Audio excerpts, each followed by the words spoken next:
warahmatullahi wabarakatuh. Halo semuanya. Kembali lagi di podcast Mantap Pantiga Banyuwangi bersama aku Evita. Di sini kita kedatangan narasumber yang luar biasa yaitu Kak Bunga. Beliau merupakan alumni Mantiga Banyuwangi tahun 2019 dan Kak Bunga pernah menjabat sebagai Ketua OSIM periode 2018. Halo Kak, Assalamualaikum. Waalaikumsalam, selamat siang Evita. Siang Kak, gimana nih kabarnya Kak? Alhamdulillah baik, Evita baik kabarnya? Alhamdulillah. Kak, aku tadi kan ikut ke Matra ya, sosialisasinya temen-temen. Nah, pengalaman Kak Bunga luar biasa banget. Aku pengen kayak Kak Bunga. Boleh dong ceritain perjalanan Kak Bunga habis lulus dari MAN itu kemana aja? Oke, jadi setelah lulus di MAN, kebetulan aku masuk di MAN itu tahun 2016, Mhm. terus lulusnya tahun 2019. Nah, waktu itu aku langsung kuliah di Universitas Airlangga, jurusannya namanya D4 Pengobatan Tradisional. Nah, tapi sebelum masuk ke UNAIR, Mhm. dulu tuh aku sempet nyoba macam-macam kayak di kampus-kampus lain mulai dari SNM, SBMPTN, terus aku juga sempet nyoba sekolah kedinasan dan juga Wah. di UIN kayak gitu. Tapi alhamdulillah ternyata setelah 8 9 kali aku gagal, ternyata masuknya akhirnya di UNAIR Wih, gitu, di jurusan aku yang sekarang kayak gitu. wah, 8 sampai 9 kali, Kak. Iya betul, karena aku bener-bener yang nyoba semuanya, yang rapot iya, yang tes tulis iya kayak gitu. Jadi dulu tuh sering bolak-balik ke Surabaya, ke Malang, ke Jember buat ikut Tes tryout sama gitu. tes kayak gitu. Jadi dulu waktu kelas 12 tuh kan kita agak longgar ya. Kayak Mhm. akhir-akhir tuh aku sering ikut kayak tryout mandiri gitu di Malang, di Surabaya, di Jember kayak gitu. Selain ikut yang tryout dari sekolah ya gitu. Tapi nggak apa-apa nggak sih, Kak? Orang kita dapetnya UNAIR. Iya, Ya alhamdulillah kan? rezekinya di situ ya. Iya. Jadi waktu itu sih sempet kalau ditanya ngedown atau enggak sih sempet ngedown ya, karena Mhm. kayak ngelihat teman-teman satu-satu udah pada dapet kampus yang dimau, Iya. dapet sekolah yang dimau gitu. Terus akhirnya waktu itu aku nunggu lumayan lama ya, maksudnya range waktunya. Karena kan SBMPTN tuh yang terakhir, apalagi aku ambilnya SBMPTN yang vokasi kan. Jadi kalau dulu tuh emang jalurnya dipisah, yang S1 sendiri, yang D4, D3 tuh sendiri gitu. Jadi Oh, spare waktunya lumayan lama, tapi ya alhamdulillah worth the wait ya. Jadi alhamdulillah rezekinya emang di UNAIR ternyata iya. gitu. Kakaknya tadi di UNER ngambil pengobatan tradisional ya? Iya betul. Kenapa kakaknya ngambil itu? Karena waktu itu tuh jurusannya tuh jadi kayak satu-satunya jurusan yang ada di Indonesia kan. Waktu itu jadinya aku nyobain gitu, Mhm. tertarik dan nyobain. Terus akhirnya ya udah, ternyata juga setelah masuk alhamdulillahnya cocok sama pace belajarnya, sama materi-materi yang dipelajari gitu. Ya, jadi alhamdulillah nyaman sampai sekarang.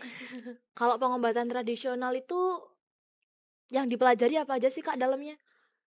Kimia? Kebetulan, eee, nggak menjurus ke kimia atau fisika gitu, kita belajarnya lebih ke modalitasnya ada akupuntur, ada terapi, terus ada Hmm. herbal, sama nutrisi sih yang kita pelajarin itu. Jadi kita lebih langsung karena kita vokasi, jadi kalau vokasi itu kan, perbedaannya sama S1, vokasi itu lebih banyak prakteknya daripada teorinya. Jadi Oh kayak gitu. kalau S1 itu kan kayak 70% materi, 30% praktek. Sedangkan kalau vokasi atau yang D3 atau D4 sekarang itu tapi hampir semua kampus tuh semuanya jadi D4 Hmm. atau sekarang tuh namanya tuh diganti jadi sarjana terapan karena dia lebih banyak prakteknya. Jadi prakteknya 70%, materinya cuma Materinya? 30% kayak Oh gitu, gitu. iya iya. Jadi emang biasanya kalau dari vokasi itu kebanyakan langsung siap kerja. Jadi setelah lulus tuh langsung masuk industri atau ke ya scoop sesuai dengan jurusannya kayak gitu. Habis kakaknya dari UNAIR? Habis dari UNAIR, aku kerja dulu dan alhamdulillah rezeki kerjanya juga di UNAIR. Kerja apa tuh, Kak? Kemarin sih sempat jadi asisten dosen ya. Jadi Wih, langsung kerja di UNAIR 2 tahun, terus habis itu akhirnya lanjut sekolah S2 sekarang, sampai sekarang gitu. kalau boleh tahu S2-nya di mana nih, Kak? Kebetulan aku ambil S2-nya di Taiwan.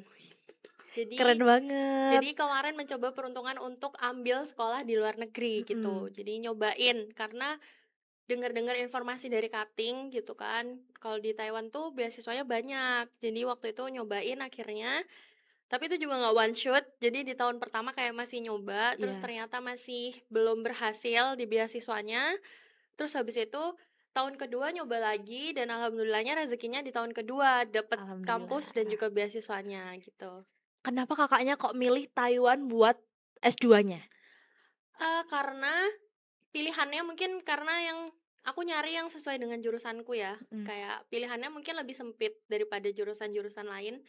Jadi akhirnya pilihannya mau nggak mau kalau nggak belajar di Cina ya di Taiwan gitu. Tapi waktu kemarin kayak ngelihat persyaratan beasiswanya, terus habis itu kayak bahasa pengantar kuliahnya dan lain-lain, akhirnya aku lebih milih prefer ke Taiwan daripada ke Cina gitu.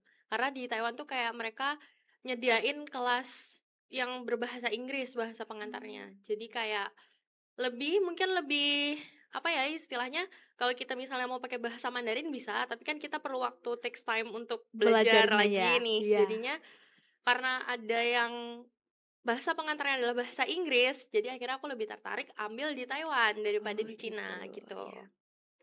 Kakaknya ke Taiwan jurusannya sama dong, kayak yang di Unair itu? Betul, aku ambil jurusannya yang linier. Jadi di Taiwan ini sekarang aku ambil jurusannya namanya Traditional Chinese Medicine. Jadi fokusnya Tradisional lebih ke Chinese medicine-nya sekarang. Chinese Sedangkan kalau waktu medicine. di Indonesia, Mhm, itu tuh kita belajarnya kan herbal-herbal Indonesia, iya. pengobatan tradisional di Indonesia yang kita coba saintifikasikan nih gitu. Nah, tapi yang sekarang aku ambil lebih yang fokusnya di pengobatan Cinanya gitu. Kakaknya kuliah di Taiwan, boleh dong sepil nama kampusnya ke kita sama temen-temen? Boleh. Jadi nama kampus aku tuh Changgeng University. Canggeng University. Mhm. Jadi Wah, dia tuh, masuk top 10 kampus terbaik di Taiwan, sama dia tuh termasuk yang healthcare-nya tuh nomor 3 wih, di keren ya. Taiwan. Karena emang, kampusnya tuh afiliasinya kayak punya rumah sakit sendiri dan lain-lain. Jadi emang salah satu pengembang healthcare terbaik yang ada di Taiwan. Jadi makanya kemarin memutuskan untuk ambil di situ, Wih, keren keren gitu. keren keren. Kak, bedanya kuliah di Taiwan sama di Indonesia apa sih? Kayak sistemnya atau gimana? Ada bedanya nggak? Jujur ada. Apa tuh? Karena kalau misalnya Taiwan itu Mhm. tuh termasuk negara yang benar-benar memperhatikan pendidikan. Jadi mereka tuh pendidikannya bener-bener yang top gitu loh. Mulai dari maksudnya sistem pendidikannya mulai dari TK sampai Mhm. kuliah itu tuh di Taiwan tuh termasuk yang top. Jadi kayak guru-guru dan lain-lainnya tuh bener-bener yang Prefer gitu. iya yang bener-bener proper, yang Iya. bener-bener kayak oke banget untuk belajar gitu, karena Mhm. emang mereka udah punya sistem yang sangat oke. Bahkan mereka tuh mungkin yang kita takutin ya sebagai muslim apalagi, Iya. biasanya tuh di negara-negara lain tuh takutnya kayak gimana nanti Makannya, sholat, makan, iya. kayak gitu kan. Nah, tapi alhamdulillahnya Taiwan tuh udah masuk negara yang muslim friendly. Oh, enak. Karena yang pertama alasannya banyak banget orang Indonesia yang tinggal di sana. Mhm. Jadi orang Indonesia selain mahasiswa, ada kayak pegawai-pegawai migran tuh juga banyak di sana. Jadi kayak kita bahkan sehari-hari tuh ketemu orang Indonesia tuh hal yang biasa gitu loh. Ah, Jadinya kita tuh nggak perlu takut atau gimana karena emang di sana tuh Indonesia tuh kayak ya udah gitu ada di sana gitu. Jadi kayak nggak perlu lah kita ngerasa minder atau gimana karena emang orang Indonesia banyak banget pertama. Terus kedua, sangat muslim friendly karena kebanyakan entah di tempat wisata, bahkan kampus-kampus tuh udah menyediakan prayer room buat kita.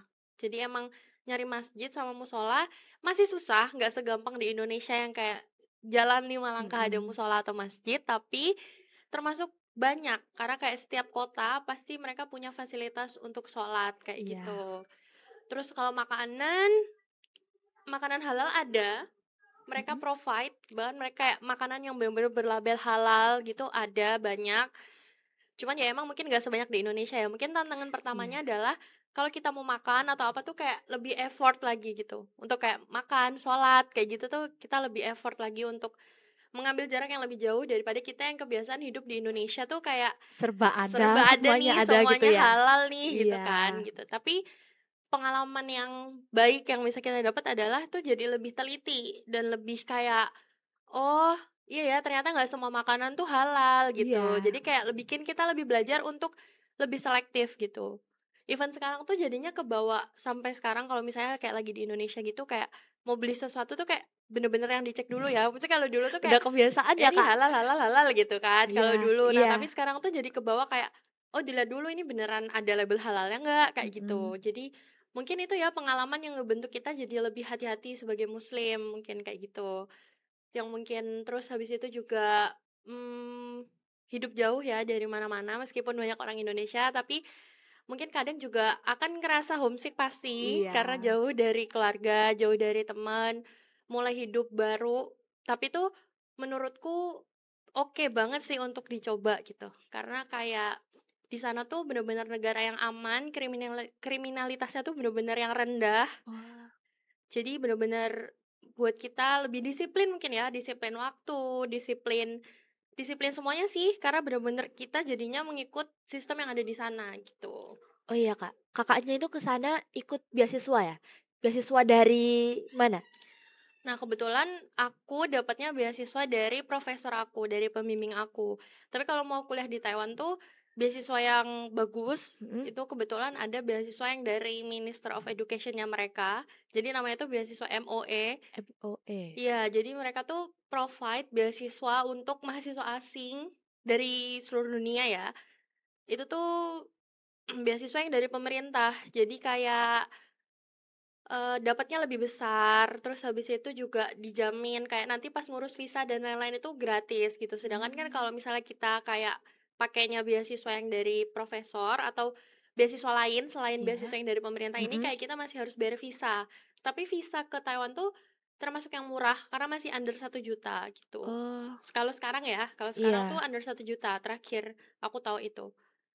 Gitu, jadi masih ramah di kantong sih kalau misalnya untuk mulai, atau misalnya kalau temen-temen nih kayak masih, pengen explore hal lain nih, kayak misalnya aku mau gap year lah setahun gitu Mhm. misal, itu juga bisa coba. Jadi tuh pemerintah Taiwan itu menyediakan beasiswa juga sekolah bahasa Mandarin. Wah, Jadi kita bahasa bisa Mandarin sekolah bahasa Mandarin di sana iya, selama 1 tahun, maksimal tuh 1 tahun, 6 bulan sampai 1 tahun. Itu dapat beasiswa juga dari pemerintah sana. buat belajar bahasa Mandarin itu ya? Betul, jadi teman-teman tuh kayak datang ke sana untuk belajar Iya. bahasa dan dapat beasiswa gitu. Nah, itu worth sih, biasanya kebanyakan yang berangkat dari Indonesia tuh either anak SMA yang mau ke S1, tapi Mhm. kan kalau S1 kebanyakan bahasa pengantarnya di sana Mandarin. Jadi Iya, kebanyakan mereka sebelum ambil kuliahnya, mereka ambil belajar dulu bahasa nih Mandarin sekolah dulu? bahasa ini dulu satu Oh tahun gitu. oh iya. Tapi anak S1 yang mau ke S2 misalnya mau ambil itu juga bisa. Yang penting syaratnya adalah belum pernah ke Taiwan sama sekali, gitu. Jadi belum pernah ke Taiwan untuk belajar. Salah satu syaratnya untuk bisa ikut sekolah bahasa ini, gitu. Jadi menurutku tuh kalau teman-teman mau mencoba ya gitu, Mhm. itu bisa sih mungkin dimulai dari ambil sekolah bahasanya dulu gitu. Oke, wih keren banget Kak Bunga, kasih tepuk tangan dong teman-teman. Ya, Kak, aku ada satu kata nih, bener nggak kalau "xie itu artinya terima kasih? Betul, Betul betul ya? banget, iya. Oke, Kak Bunga udah meluangkan waktu buat datang ke Mantiga dan kasih pengalamannya Kak Bunga buat teman-teman di Mantiga Banyuwangi. Boleh dong kasih pesan-pesan buat teman-teman biar bisa kayak Kak Bunga?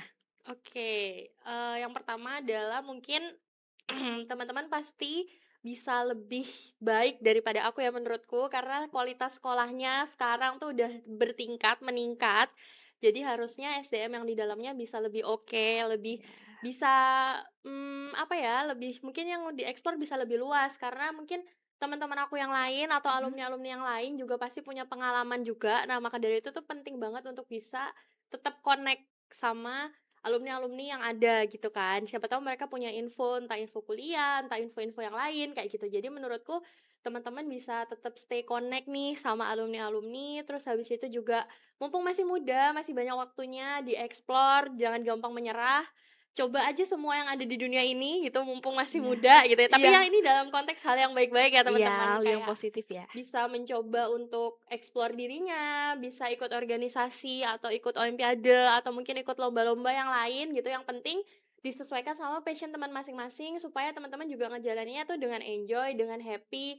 Karena menurutku kuliah itu tuh bukan tentang di mana, tapi itu Mhm. lebih ke gimana kita tuh suka atau enggak nih sama bidang yang kita tekuni, kayak gitu. Karena kan yang Iya. paling penting nanti even setelah lulus pun yang paling penting adalah kebermanfaatan kita buat sekitar nih, daripada kayak kalau kita punya ilmu tapi nggak di-share itu kan juga sia-sia ya Iya. jadinya. Jadi menurutku teman-teman bisa pilih jurusan yang teman-teman suka, yang teman-teman emang passion, supaya itu nanti setelah lulus teman-teman bisa membagikan kebermanfaatannya itu di luar, kayak gitu. Oke. Jadi menurutku tetap semangat, semoga teman-teman di Man3 bisa jadi lebih baik dan lebih berprestasi Amin. lagi. Itu sih kalau dari aku Ya. mungkin. Syia, Kak. Oke. Saya rasa ini adalah akhir acara dari podcast Mantap Man3 Banyuwangi. Oke, sampai jumpa teman-teman. Wassalamualaikum warahmatullahi wabarakatuh. Waalaikumsalam.